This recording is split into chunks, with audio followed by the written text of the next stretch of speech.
Hi, it's Sharon Lipinski, the Habit Superhero, and welcome to the Habit Huddle, where I share a quick tip, an insight, or a strategy that you can use to master your habits. Because the only thing that's standing between you and the life you want are the good habits you wish you had and the bad habits you wish you didn't.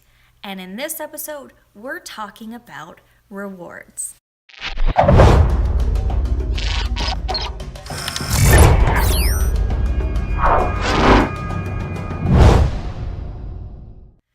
In the Anatomy of a Habit video, I covered the 3 different components that every habit has. That every habit has a trigger, an action step, and a reward.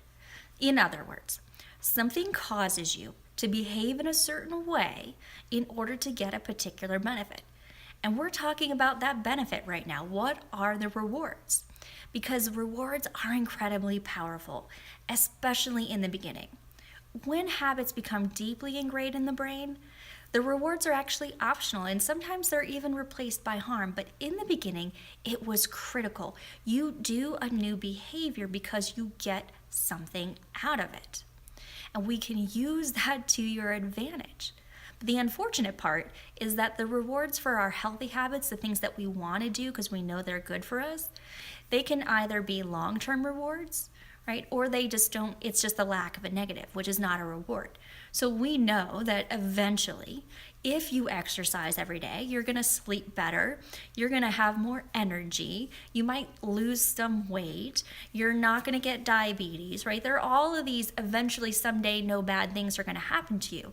But in the beginning, that's not enough. It's not gonna get you over the hump of doing something that you don't really enjoy.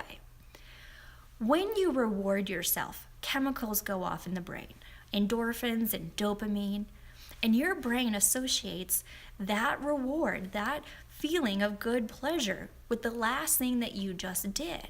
And so when you miss it, your brain and your body go, oh, wait a second, something is missing here. Oh, I know. Hey, would you go do this thing over here so that I can get my reward? See, rewarding yourself is incredibly powerful because it makes your brain and your body a partner in this process. It creates a bond, a mental, physical bond with this new behavior. So we're going to tap into that powerful physiology by choosing a reward that is cheap, easy, healthy, and occurs as close to the end of your action as possible. And I want you to avoid long-term, end-of-the-line rewards. Something like, if I exercise for 3 months, well, then I get a new iPad, a new pair of shoes, or I get to take a vacation, whatever it is.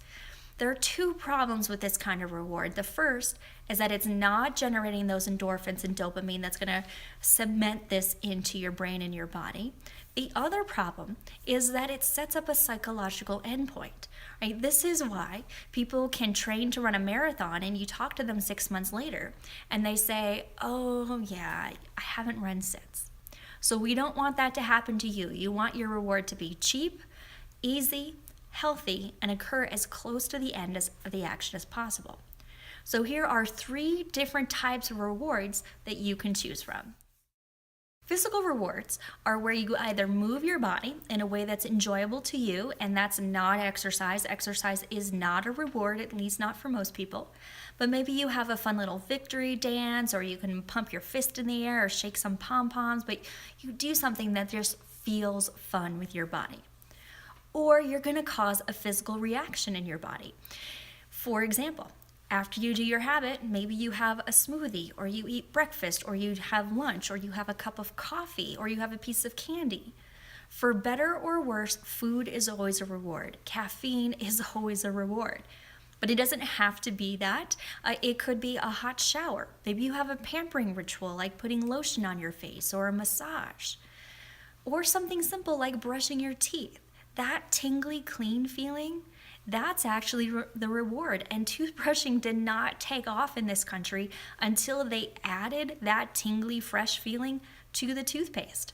Up until that point, people would buy it and they wouldn't use it. Now they got a reward, they started using their toothpaste. So can you move your body in a way that feels fun and enjoyable to you, or cause a physical reaction within your body? Rewards can be emotional or personal in nature. These are things that you personally find rewarding. So if you're the sort of person who loves to check things off on a to-do list, put your habit on your to-do list so you get to check it off. Or have a calendar where you put X's for every day you do it, and you get to start seeing this long line of successes line up. Maybe you get to listen to a great song, or it means you get to read a book or spend a few minutes watching TV. Maybe you put a deposit in a vacation fund, and if you're going to do something like that, how about getting one of those big glass bottles and you drop the money in there so you start to see this. You get this immediate response that you're working towards something that you really want, that feels really good to you. Maybe you write a gratitude list. Can you find something that you will find emotionally and personally rewarding? Or rewards can be social in nature.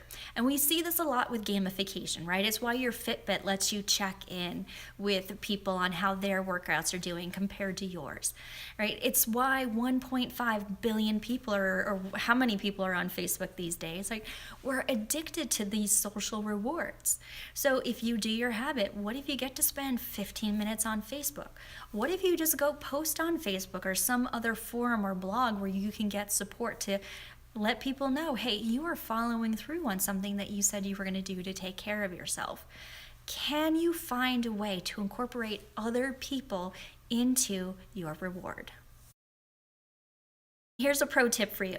If you can overlap these rewards, the stronger that they become. So if you decide that you're going to check it off on your to-do list because you think that would feel really rewarding to you, well, don't just walk over there and check it off like it's no big deal. You walk over to that checklist with your shoulders back, your chest out, like you are just the bomb. Pump your fist in the air, say something about how awesome you are, then pop on Facebook to brag about it. Involve your brain, your body, and your emotions in this reward, and it will become wired into you even more quickly. Thanks for joining me for the Habit Huddle. I want to hear from you. What rewards are you going to experiment with? What do you think is going to help you embed this habit into your life even more quickly? If you enjoy the episode, give me the thumbs up. And if you want more tips and advice, click subscribe. Leave your questions, comments, concerns below the video, and I'll answer them in a future episode.